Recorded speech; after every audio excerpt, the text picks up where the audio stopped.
Jesus, not my will, let your will be done. Let no man take my life for granted.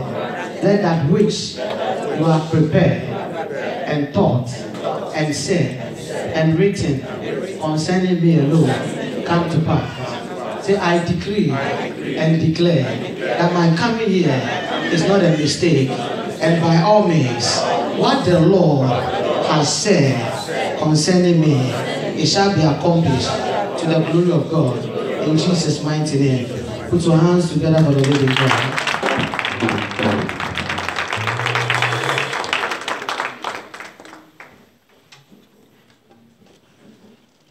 The Lord has been so good unto all of us. Coming to God is never a mistake. He always plans what you need to know and what you need to hear. And I believe this program is organized because of you. Amen. So turn to your neighbor and say, neighbor, you are the reason for this program. Just open up and allow your maker to teach you. And allow your maker to recreate you so that that bitterness, that pain, that shame will leave you in Jesus' mighty name. Amen. You are beautiful beyond description. Take your seat. To marvelous forward. You are beautiful beyond description. Like nothing never seen. Oh, head. Who can grasp your infinite wisdom? Who can fathom the depth of your land? You are beautiful beyond description. Majesty and throne above. And I stand in awe of you. And I stand in awe of you. Holy God, to live our praises you. I stand in awe of you. And I stand in awe of you. Sing, I stand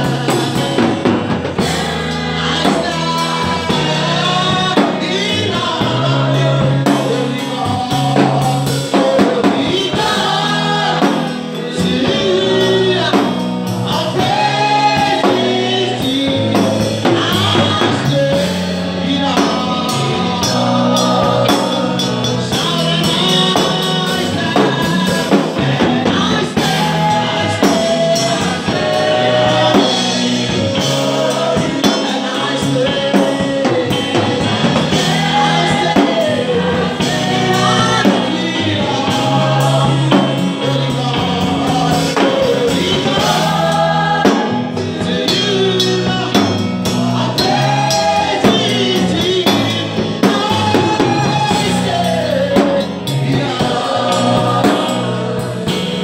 Hallelujah. And to you, say, neighbor, God will never leave you. He will never forsake you. Say, man can tell you, I love you, and tomorrow is a different thing. But I believe that today, whatever God has said concerning you, we are here in amen. Say, neighbor, get prepared. Or say, neighbor, get prepared. Please take your seat in every place. Hallelujah. The theme of our 3 days program is there shall be what? A performance. Nobody can do something for you unless you allow yourself for the thing to be done. Because Christianity, as I know, is not false. Many people have been asking many questions. That why is it that if there is God, why should there be war? If there is God, why should there be this? But at the same time, you have to ask yourself that he has given your will to you. So now he's quiet and he's watching. A time will come, he's coming to judge you. So now that we are in the dispensation of grace, you have to allow yourself for the Lord to work on you. Amen. Tell to your neighbor, say, neighbor, there shall be a performance. Tell to another neighbor, say, neighbor, there shall be a performance. And our scripture is taken from Luke chapter 1, verse 45. I think by this time many of you should know the scripture for this program. It says, you are blessed because you believe that the Lord will do what he said. Thank you. I said, neighbor, you are blessed because you believe that the Lord will do what he said he will do. And that will be your portion this evening. Amen. Hallelujah. I want us to read something in 2 Kings. If you have a Bible, turn with me to 2 Kings. Chapter 4. Verse 8 to 25. I will jump something, continue along the line. Amen. One day, Elisha went to town of Shunem. A wealthy woman lived there, and she urged him to come to her home for a meal. After that, whenever he passed that way, he would stop there for something to eat. She said to her husband, I am sure this man who stopped in from time to time is a holy man of God. Let's build a small room for him on the roof and finish it with a bed, a table, a chair, and a lamp. Then he will have a place to stay whenever he comes by. 11. One day Elijah returned to Shunem, and he went up to this upper room to rest. He said to his servant Gehazi, tell the woman from Shunem I want to speak to her. When she appeared, Elisha said to Gehazi, tell her we appreciate the kind concern he has shown. She shall concern you have shown to us. What can we do for you? That is what the prophet asked, that you have shown us kindness, so what can we do for you? Can we put in a good word for you to the king or to the commander of the army? The woman said, no. She replied, my family takes good care of me. Hallelujah. 14 later, Elijah asked Gehazi, what can we do for her? Gehazi replied, she didn't have a son. She doesn't have a son. And her husband is an old man. 15. Call her back again. Elisha told him. When the woman returned, Elisha said to her, as she stood in the doorway. 16. Next year at this same time, you will be holding a son in your arms. No, my Lord, she cried. Oh, man of God, don't deceive me and get my hopes up like that. 17. But sure enough, the woman soon became pregnant. And at that same time, the following year, she had a son, just as Elijah had said. 18. One day, when their child was older, he went out to help his father, who was working with the harvesters. Suddenly he cried out, my head hurts. My head hurts. His father said to one of the servants, carry him home to his mother. So the servant took him home, and his mother held him on her lap. But around noontime, he died. She carried him up and laid him on the bed of the man of God. Then shut the door and left him there. She sent a message to her husband. Send one of the servants and a donkey so that I can hurry to the man of God and come right back. 23, I'm reading the NLT. Why go today? He asked. It is neither a new moon festival nor a Sabbath. But she said, it will all be what? Right. In the King James says it's what? It is well. 24. So she saddled the donkey and said to the servant, hurry, don't slow down unless I tell you to do. 25. she approached the man of God at the Mount Carmel, Elisha saw her in the distance. He said to Gehazi, look, the woman from Shunem is coming. 26. Run out to meet her and ask her, is everything all right with you? Your husband, your child. Yes, the woman told Gehazi, everything is fine. Let's come down to 28. Then she said, did I ask you? Look at what the woman said. She told the prophet, did I ask you for a son, my Lord? And didn't I say, don't deceive me and get my hopes up? Hallelujah. The woman asked the prophet, didn't I tell you don't deceive me? You let me read them when I feel that we talk. Then Elijah said to Gehazi, get ready, travel, take my staff, go, don't talk to anyone along the way. Go quickly and lay the staff on the child's face. Let me come down to 32. When Elijah arrived, the child, Elijah told Gehazi to go and put the staff on the child's face, and nothing happened. But nothing happened. If you read the 31, it says, but nothing happened. Then 32, when Elisha arrived, the child was indeed what? Dead. Lying there on the prophet's bed. He went in alone and shut the door behind him and prayed to the Lord. I'm reading 32 again. 33 again. He went in alone and shut the door behind him and prayed to who? The Lord. He did what? He went in alone. Elisha went in alone and shut the door behind him and did what? Prayed to the Lord.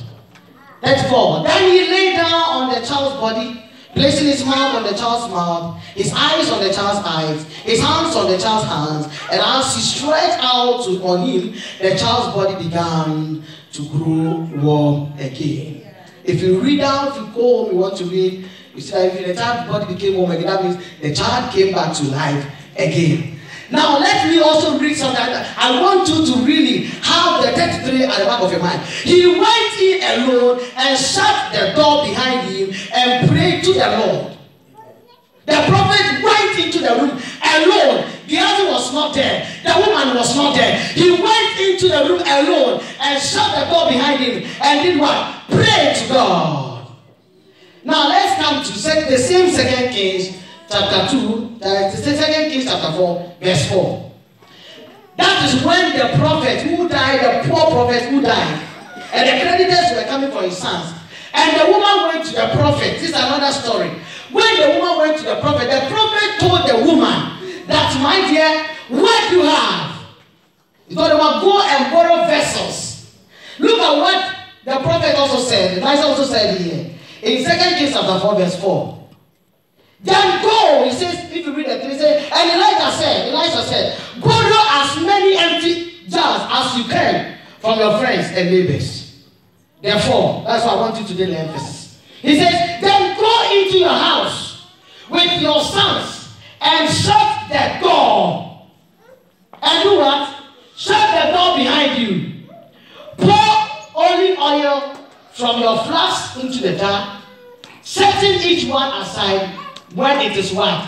Filled. So this one, she did what? She told the woman to go into the room alone with what? Her sons, and do what? Shut the door. And if you read the 33, Elijah went into the room and did what? And shut the door. May the Lord add his blessing to his word. Say amen. Amen. Now look. In life, there is one thing I have realized. That at times, bad things happen to good people you don't understand. There are some things you have never asked for. You can do good to some people without telling them that, please, in return, do something for me. The Shunammite woman, she did good to the prophet without telling the prophet that I need anything. Because she realized that her situation, everybody understands that she was a barren. And she has taken it like that upon herself. And everybody knows the situation. But at the end of this, she was not poor. She saw that there has been a man of God going up and down all the time. So she decided to do good to the man of God. Yeah. And the Bible says, the man of God, the for her. The man of God was so enthused. He was so happy. He didn't know what to do. The only thing he could do is to ask the woman, told the servant, go and call me this woman. What can we do for you? The woman said nothing. Then the man of God asked his servant Gehazi, what can we do for this woman? Then the servant said, the woman is a barren. He doesn't have a child. Then the man of God told the woman, a year by this time, exactly a year by this time, the Lord will visit you and you are going to have a child. This is why at times I ask myself, God is so wonderful. At times God performs miracles in the place many people don't even believe. Because the woman did not believe. She told the prophet that, don't deceive me. Because my people take good care of me. So I don't need any help from anybody. So it is okay. But since the man of God spoke, God will look to his word and perform. Exactly a year, God by his power gave the woman a son. How can God give you something good and at the same time God takes it away? I want to bring something across. That when God does something good for you and there is fault with that thing, it is not God who has done it. At times he's trying your faith. At times you want to see what he will do. What I know is when a man is sick, a child is sick, is it not the father who takes the child first? When something happened to the child, it's not the father. The woman was called by the prophet. The prophet did not call the man. So the woman said, if the prophet called me and then there is a problem, I will go to the prophet and talk to the prophet. He went to the husband, give me donkey, give me seven, let me run to the man. And when she was asked, what is the problem? What did she say? She said, it is war. It is war.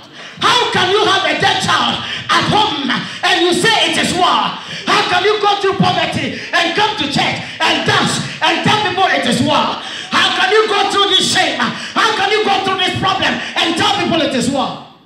How many of you can do that? Say neighbor. Continue to say it is war. She went straight to the man of God's room and put the child there. Because she knows the child is coming from somewhere. She doesn't deserve it. The child came from somewhere. And if there is a problem, I'm taking the child back to where the child is coming from. For God himself to work on him. There are many people in life.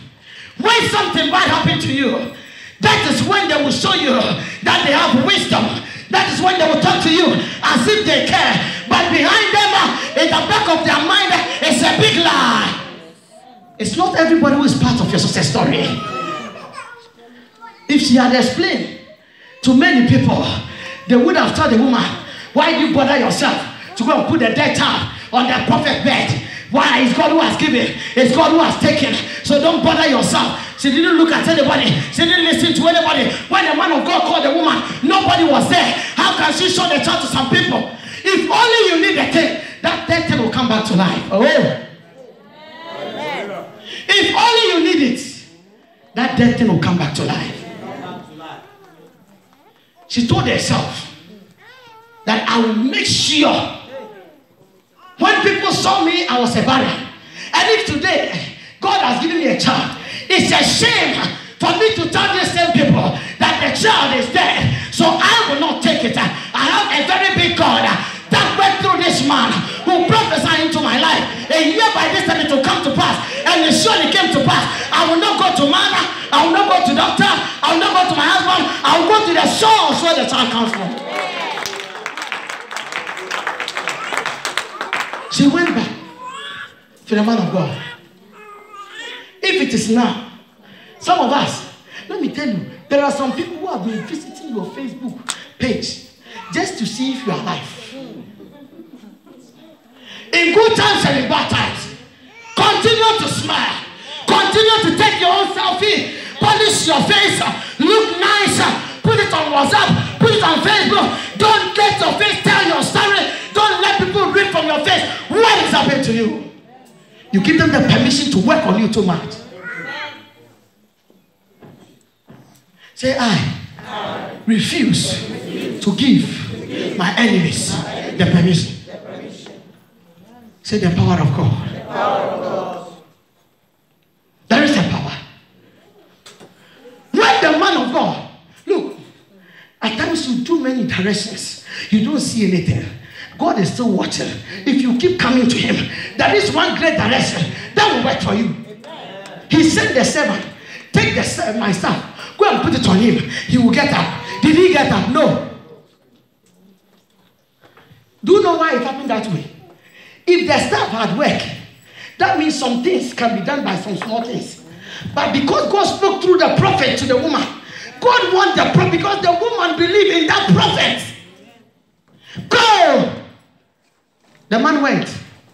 Bible says he lied on the child, forehead to forehead, arm to arm, and the baby came back to life. I am here to announce to you that when the prophet went inside there was nobody in the room. Bible says he shut the door. He shut the door. He told the woman to go. He told the Gehazi to go. Everybody go. Allow me and my God. Shut the door behind you. Close your eyes and begin to call on your God. By the time people see you, the dead thing has come back to life. Can you listen, neighbor? Close your mouth. Shut the door and pray. The dead thing will come back to life. It's not everything some people need to know. It's not everything your children need to know. It's not everything your father needs to know. It's not everything your mother needs to know. Go into the room and shut the door. Look at the woman, the wife of the prophet, the poor prophet. That prophet, I think he never had the boldness to discuss with the senior prophet. This is my problem. But the wife died. You have no choice. Your husband is dead. And you see, one thing leads to the other. The husband died, and the children too, they are coming for them. So now you are a widow, and then they are coming for your children, and then another thing will follow. If the woman had allowed them to come for their sons, another evil would have followed. Say, I will stop every evil. In the name of Jesus. She stopped it. She went to the prophet. Say, man of God, my husband worked with you. He was a good man. Look at what we are going through. The man said, what you have, go and borrow vessel. That little oil that you have, pour them into it. Shut the door. Another shut the door. Shut the door behind you. You and your children alone. And call on God. Some miracles God don't want people to see. We have done a lot. We have prayed for you. We have prophesied into your life. The rest is for you to go inside the room and shut the door. So there shall be a performance.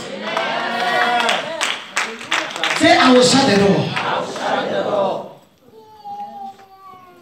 In life, there are some people who can be very, very close to you. If you don't see them, you cannot live. But I'm here to tell you, there is one man also that if you depend on him, if you depend solely on him, he will never leave you. He will never disappoint you. He will never put you to shame. This one I'm talking about. If all hope is lost, if everybody go, he will still be there for you 24/7. He is the rewarder of them that diligent to seek him. Shout, I'm alive. Allow God to work on you. Allow him. We are gradually entering 2019. You have done a lot. Shut the door. Close that door behind you. Don't talk to anybody. Lift your hands up to God. Begin to pray to God. That my Lord and my King, that we will pray to you. She shut the door with the children. Miracle happened. The Shunammite woman. Bible says the prophet was inside with the child. He shut the door behind him. Whatever happened was between them and God. Tonight, if you are here, you are counting because from January, how many days at all? We are left with some few days. The year has come to an end. You have done it all. But have you been to any corner yourself alone to call on God? Solution does not come from man. Solution does not come from friends. Solution does not come from what you do. It will come from when you are tete with your creator, the one who created you, the one who has power over your life. He is the one you need to talk to. When you see situations that are worse, please be in the room. Shut it and call on God. people looked for visa when you were coming to Europe, they didn't get. Do you think this same God will give you the visa for you to come and struggle here? No. There is one thing you have not done. If only you believe and you shut the door, the Lord will step into the situation. If you call on God, at times there are some prayers when I'm praying, I don't want anybody to be there. I want to be quiet and see the face of God. I want to be quiet and know God. I want to be quiet and talk to God. I want to be quiet and cry unto God. Because when you have many people around you, there are some things you cannot do. You cannot do them. It is time you yourself, you have to shut the door and be inside the Lord and call on your God and do your direction and know that your Creator has all power. Right now as we are seated here, if God says He will let the heaven come to the earth and destroy all of us, He has power. If He says He will flood all of us with water, He has power. If He says He will kill all of us one day, He has power. This same God has power to resurrect Lazarus from the dead. And this evening He is working it out for you. Oh, it is working it out for you. The Lord is touching your life. The Lord is bringing it to pass. The Lord is shutting the mouth of the wicked one. Tell to us a neighbor, don't tell them everything. Only say it is well. And it shall be well. Say it is well. Shout it is well. Shout it is well. And by the power of the Most High, a year by this time, that which seems impossible, a year by this time, that we people are laughing at, a year by this time, it shall happen life and color. In the name of Jesus. Amen. Amen. Say, shut the door. Shut the door. And pray. And pray. I've been saying this in this church, that the people that destroy, they do that every time. You know, destruction is very easy. If right now the government is bringing this building down, it will take them 3 days or 2 days, even 1 day. They'll bring everything down. But if they say they want to rebuild it again, it will take them some weeks or some months. Because building it again, you are doing it very well. You are rearranging it. That is what the Lord is doing for you now. The Lord is rebuilding you again. He's rewriting your story. He's wiping away your shame. He's wiping away your tears. He's taking poverty. Oh, you will say, is it not the same man of God who spoke to me that a year by this time I will have my child? Why is it I don't have a child? After the man spoke to the woman held the word with faith, and it came to pass. And when it came to pass and the child died, look at what happened. She went back to the man. Because he knows the man carries something she doesn't have. Shut the door. Let your mind be empty. And call on God. And cry on God. And say, Lord, I am here because of you. I need you and nobody else. I need you and not anybody else. I need you, Jesus, and not man. And the Lord will visit you. 2019 is almost with us here now. There are people who will not even live to see. But with you and me, because of His grace, we will live to see and declare the goodness of the Lord. This evening we are going to shut the door. We are going to cry unto the Lord. You have to focus on God. You have to cry unto God. That Jehovah, the time is almost near. Everybody has turned his back towards me. People are still laughing at me because I told them a year like this time. The year has gone and come, and this year is almost ended. Answer I don't have. That's my life. The word of God is there for us to read, to understand, and take it to God in prayer. And I believe whatever He has for us, this evening we'll have it before we go. Be on your feet. Be on your feet.